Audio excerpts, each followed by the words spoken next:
പൂരാടം, ഉത്രാടം, തിരുവോണം.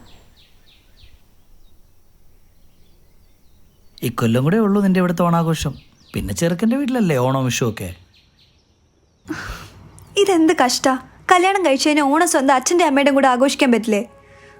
ഈ നാട്ടു നടപ്പൊക്കെ ആരാണോ ഉണ്ടാക്കിയത്?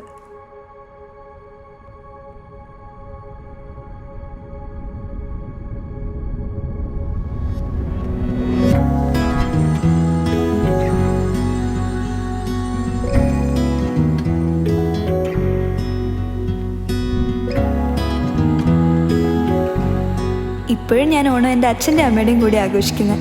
പക്ഷെ ഇന്ന് എൻ്റെ ഒപ്പം ഒരാളും കൂടിയുണ്ട്. ഇങ്ങനെ എന്നെ മനസ്സിലാക്കുന്ന ഒരാളെ കണ്ടെത്തുമെന്ന് ഞാൻ വിചാരിച്ചത് പോലുമില്ല. ഈ തിരുവോണം ഇഷ്ടങ്ങൾക്കും സന്തോഷങ്ങൾക്കും യോജിച്ചൊരു പങ്കാളിയെ കണ്ടെത്താം ലൂമി മാട്രിമോണി ആപ്പിലൂടെ.